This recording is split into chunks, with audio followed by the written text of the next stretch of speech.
அனைவருக்கும் வணக்கம். பாரம்பரிய திருவள்ளுவர் குலவம்சம் பிரசன்ன ஜோதிடர் சுபமாரிமுத்து திருப்பூரிலிருந்து இந்த பதிவு உங்களுக்காக. சனி திசையில் ராகு புத்தி நடந்த என்ன பலன்? சனியும் ராகுவும், இந்த சனின்னா யார், ராகுன்னா யார்? இவர் ரெண்டு பேரும் பாவ கிரகங்கள். எனத்தோடு சேர்ந்தாச்சு. யார் ஜாதகத்தில் எல்லாம் சனியும் ராகும் சேர்ந்திருக்கோ அவங்களுக்கு பாட்டம் முப்பாட்டம் வழியிலிருந்து எவ்வளவு ஒரு பிரச்சனை இருந்தாலும் அது சரி பண்ணுறக்காகத்தான் இந்த பூமியிலேயே பிறந்தீங்க. அதனால தான் ஜாதகத்தில் சனி திசையில் ராகு புத்தி நடந்தால் முன்னோர்கள் அந்த காலத்தில் எல்லா விஷயத்தையும் சரி செய்வாங்க.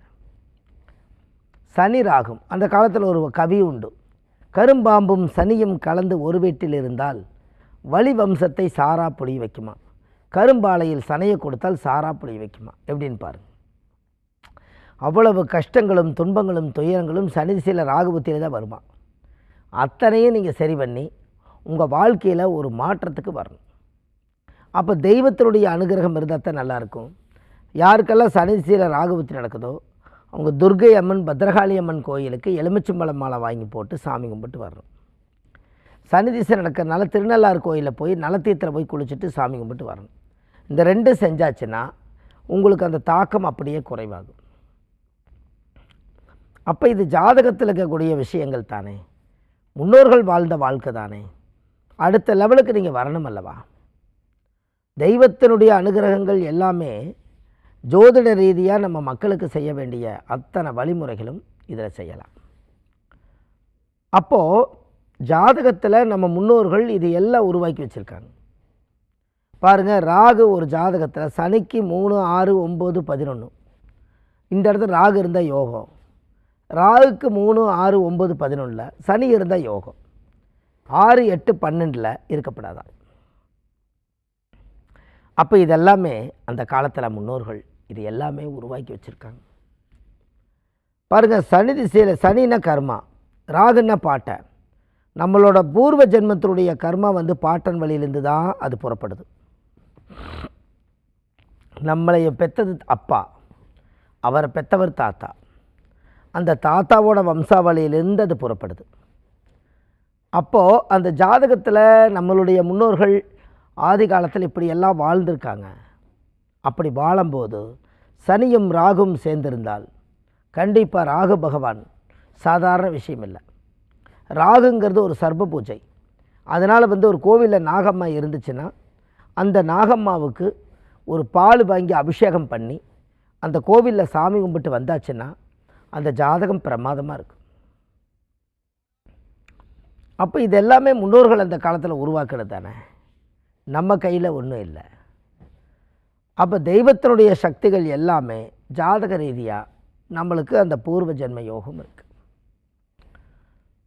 பாருங்கள், இதில் எல்லாமே ஒரு நல்ல விஷயம் என்ன அப்படின்னா, ஒரு மனிதன் நல்லபடியாக வாழ்கிறதுக்கு ஒரு யோகம் வேணும்னா ராகு நல்ல இடத்துல இருக்கணும்.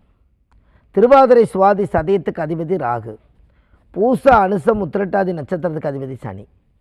இந்த மூணும் இந்த 6 நட்சத்திரங்களும் ஒற்றுமையான இடத்துல இருக்கணும், நல்ல இடத்துல இருக்கணும். இல்லைன்னா அந்த பிரச்சனை நம்ம அனுபவித்து ஆகணும்.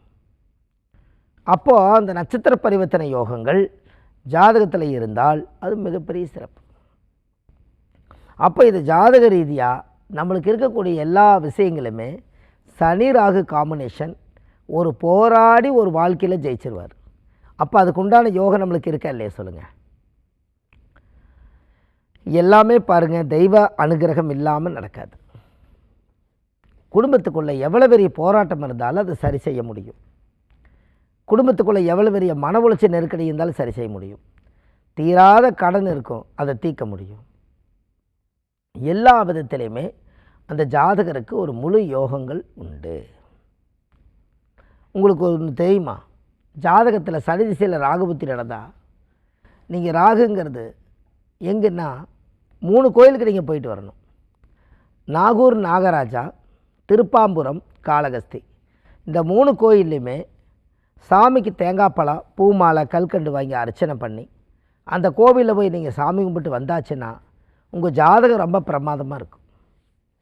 அப்போ நம்ம இதை செய்யலாமா செய்யக்கூடாதா சொல்லுங்கள்?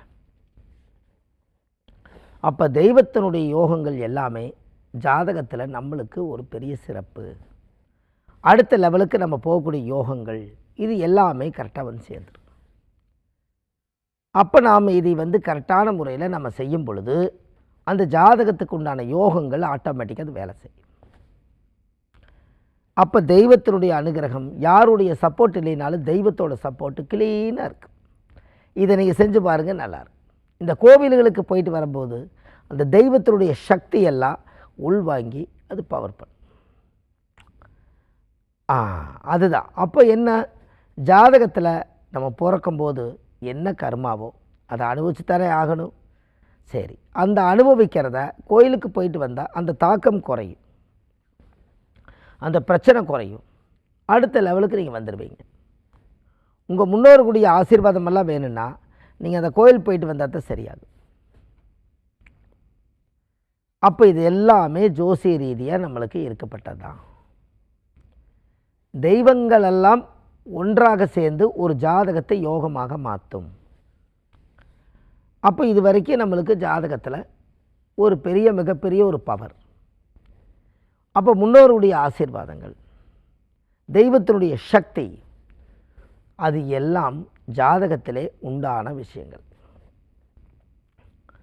அப்போது நம்ம முன்னோர்களுடைய ஆசீர்வாதத்தால் எல்லா விஷயங்களும் நன்றாக இருக்கணும் என்றால் நீங்கள் ஜாதகத்தில் புண்ணியத்தை நிறைய செய்யுங்க.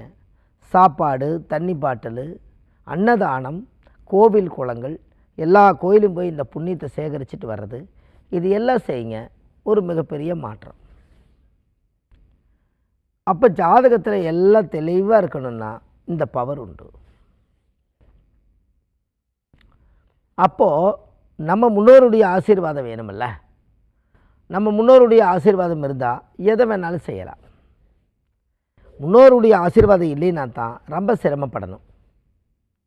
இதுக்கு எல்லாமே பாருங்கள், ஜாதகத்தில் இந்த யோகம் உண்டு.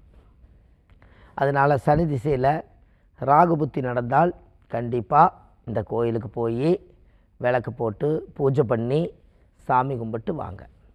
ஒரு மாற்றத்தை உருவாக்கிடுவீங்க. அடுத்த லெவலுக்கு நீங்கள் போயிடுவீங்க. அப்போ ஜாதகத்தில் சனி நல்ல இடத்துல இருக்கணும்னா நீங்கள் கும்பிடக்கூடிய தெய்வங்களெல்லாம் சிறப்பான முறையில் கும்பிட்டால் உண்மையாலுமே உங்களுக்கு ராகு ஒரு மிகப்பெரிய சப்போர்ட் செய்வார். குடும்பத்துக்குள்ளே எவ்வளோ பெரிய பிரச்சனை இருந்தாலும் சரி செஞ்சு கொடுப்பார். தீராத கடன் இருந்தாலும் தீர்த்து கொடுப்பார். வீட்டில் திருமணம் ஆகாமல் இருந்தாலும் திருமணம் நடக்கும். இந்த கோயில்களுக்கெல்லாம் நீங்கள் போயிட்டு வாங்க. இந்த புத்திகள் நடக்கும்போது தான் நம்ம புத்தி நல்லா வேலை செய்யணும். இது எல்லாம் கரெக்டாக பண்ணுங்கள், அடுத்த லெவலுக்கு போயிடுவீங்க. இதெல்லாம் இந்த ஆதிகால பரிகார புத்தகத்தில் கொடுத்துருக்கேன். ஒரு A4 சைஸு 1736 பரிகாரங்கள் கொண்ட புத்தகம். இந்த புத்தகம் நம்ம ஆன்லைன்லேயே உங்களுக்கு கிடைக்கிது. வீட்டுக்கே 3 நாளில் 2 நாளில் டெலிவரி கிடச்சிரும். அது இல்லாமல் நம்ம ஜாதகம் பார்க்குறோம், ஜோதிடம் பார்க்குறோம். அதில் நம்ம சென்னையில் வடபழனி முருகன் கோயில் வாசல்லையே நம்ம ஜோதிட அலுவலகம் இருக்குது. அங்கே நம்ம ஜாதகம் பார்க்குறோம். சனிக்கிழமை, ஞாயிற்றுக்கிழமை, திங்கக்கிழமை ஜோதிடம் பார்க்குறோம். மற்ற தினங்கள் திருப்பூரில் பார்க்குறோம். இது இல்லாமல் நம்ம வள்ளுவர் வாக்குன்னு யூடியூப் சேனல் வச்சுருக்கோம். அதில் கிட்டத்தட்ட ஒரு 1500 பதிவுகள் கொடுத்துருக்கேன். இது இல்லாமல் நம்ம ஜாதகங்கள் கோயில்கள் விஸ்வாமித்திரு, காசி, ராமேஸ்வரம், திருச்செந்தூர் எல்லாம் மாதமான பௌர்ணமி, அமாவாசைக்கு அழைச்சிட்டு போகிறோம். அதெல்லாம் பண்ணிட்டு வரோம். இதெல்லாமே வாழ்க்கையில் கீழே போயிட்டு இருக்கிற நம்பருக்கு இந்த முழு விவரங்கள் தெரிஞ்சுக்கிறதுக்கு கீழே போயிட்டு இருக்கிற நம்பருக்கு கால் பண்ணுங்கள். நல்லதே நடக்கும் என்று சொல்லி பாரம்பரிய திருவள்ளுவர் குலவம்சம் பிரசன்ன ஜோதிடர் சுபமாரிமுத்து வாழ்வது ஒரு முறை, வாழ்த்தட்டும் தலைமுறை. நன்றி, வணக்கம்.